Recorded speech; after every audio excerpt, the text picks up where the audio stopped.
In today's episode, I'm going to be revealing 3 traits of the lone wolf empath. And I'm only going to highlight these 3 things, but these 3 things are massive. Number 1, as much as you feel times of deep loneliness, you also experience deep contentment being alone. Now, I know this sounds very much like an introvert, and it's true. A lot of empathic people are mainly introverted by nature. But this aloneness creates a deep inner conflict for the majority of lone wolf empaths. This conflict between the need to connect with others versus the need to connect with themselves.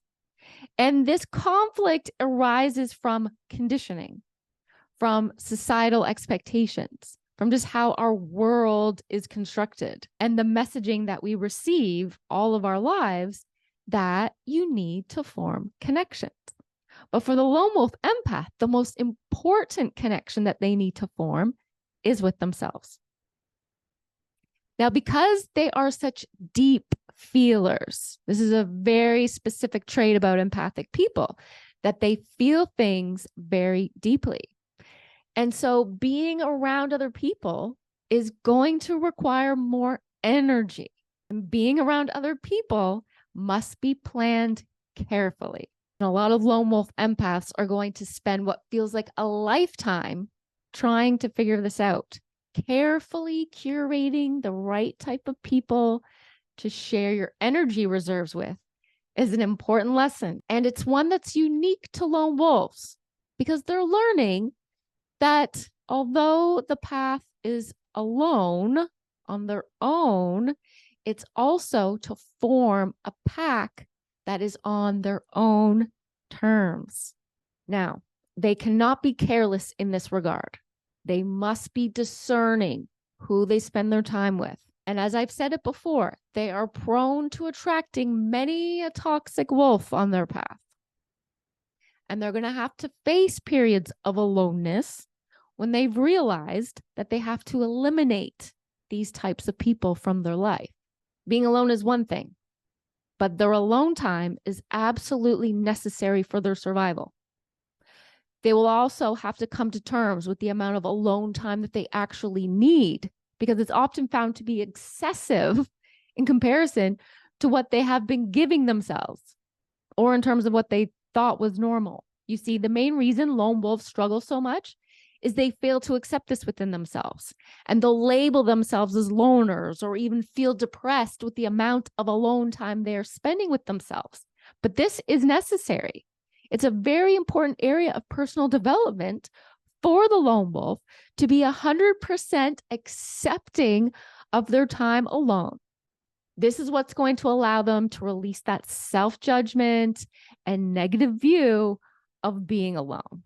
You can be alone, but you don't necessarily always have to be lonely about it. Now, for many people, this ratio of alone time versus time with others can be as much as 80% to oneself and 20% in connection with others. Number 2, the second sign that you are a lone wolf empath is that you are prone to cycles of addiction.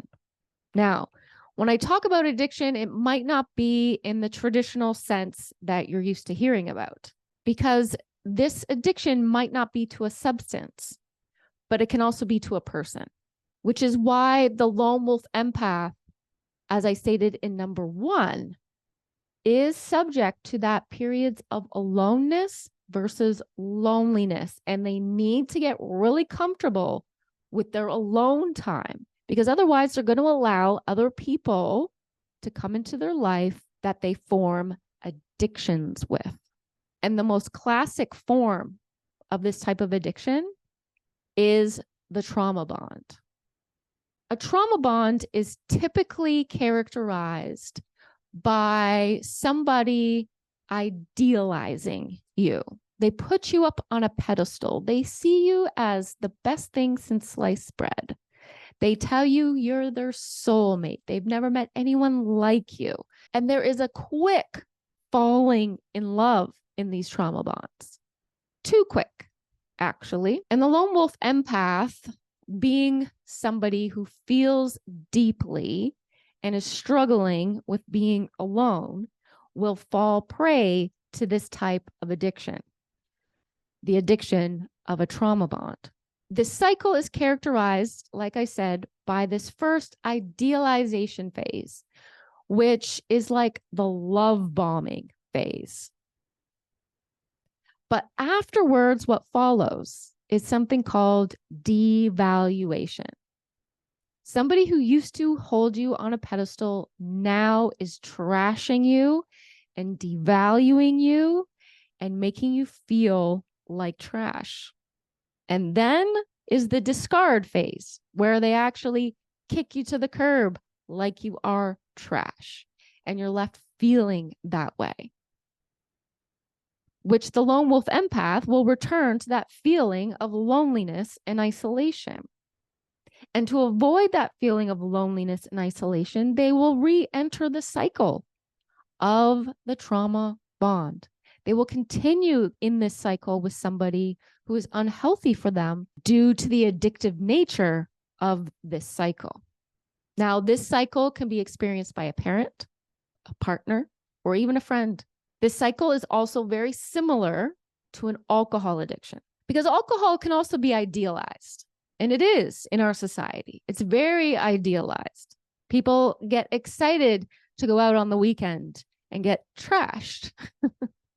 Seems to be a theme with the word trash here.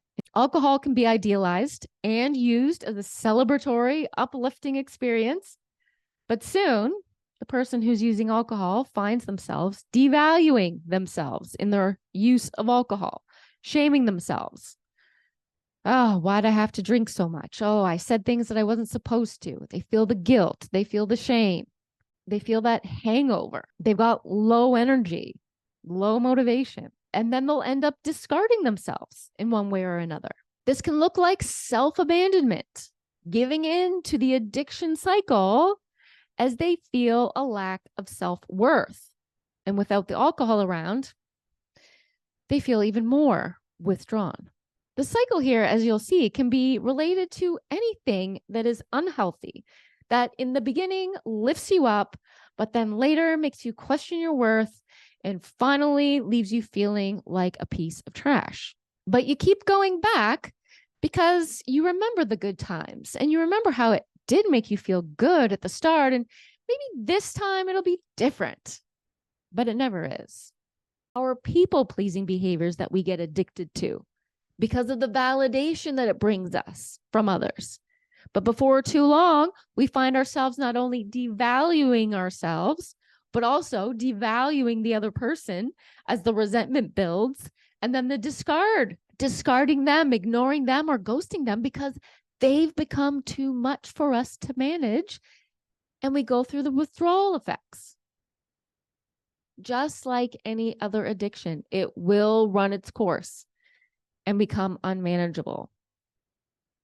While it will also become so incessant that we see ourselves doing it while we're fully aware we're doing that again, but we might say, this is the last time, or I'll only do it once and that's it, right? I'll just have this one drink. I'll just see him this one time. We constantly put off the inevitable, which is detoxing ourselves from the cycle that is unhealthy, that we've become dependent upon to define our source of existence, our source of self-worth. We make the choice one day to say, okay, I'm done with this, and we completely go no contact, or we put up boundaries, or we even try some sort of harm reduction techniques to assist us in lessening the harm that we've been putting ourselves through for so many years. And the lone wolf empath will often find themselves in a depression and isolated state. Now, there's a difference, as I mentioned, between isolation and solitude. Just like the difference between loneliness and aloneness. The lone wolf empath will have to come to terms with the need to enter into a state of withdrawal. We have to make the connection of addiction to trauma. When we allow ourselves to enter into an addictive cycle, it's because we're trying to avoid pain. And when we avoid pain, we don't actually allow our nervous systems to recover from past trauma. And instead, we keep that cycle alive. Imagine a life without the cycle of abuse and addiction. We would experience calm, relaxed, safety, lightness, which isn't a feeling that many lone wolf empaths are used to. They're used to being in a state of high alert, fight, fawn, flight, freeze, feeling insecure and inadequate in some way. If we're not keeping busy with something to give ourselves adulation and praise, then we fall in devaluing ourselves. You're being lazy. You're not being productive enough. And then sometimes ending up in a discarding phase here, whereby we may self-sabotage ourselves, procrastinate, put off our goals, even our own needs to prove to ourselves our unworthiness, because that is exactly the cycle and the addiction that we've grown accustomed to. The best thing we can do is notice where we are in this cycle. We have to take a moment to reflect on the purpose behind this over-the-top performance. The third sign that you're a lone wolf empath is you are extremely creative. This is where the alone time and the addictions take a toll on the lone wolf's creative passions. You might be someone who is very talented in the arts or music. It could be anything. Culinary arts, pottery, photography, film, architecture, landscaping, woodworking, fashion design, you name it. During your alone time, these are the things that you would be spending time doing. These are the things you would be spending the time doing the most. It allowed you to be in a state of flow. It gave you a sense of satisfaction, personal growth. But once something overly stimulating came along, like a new love interest, or something too depressing, like loss of a loved one or the end of a relationship, it can threaten our pursuit of our creative endeavors. When we give ourselves this time alone on our path, this is where the magic happens. Because when you're spending this excessive time alone, you're mastering your creative pursuits and interests. And you might find that your ups and downs with your addictions either feeds your creativity or starves it. And if you're not careful, you can wind up in a serious downward spiral of self-destruction of your creative abilities, or you can heighten it. Spending hours and hours amused and entertained by your creations and explorations in your projects, or even these creative interests, may fade in and out over the course of our lives. But they are the highlight of our existence and reveal the purpose of what we're really here for. Your passion is your purpose. So that about sums it up.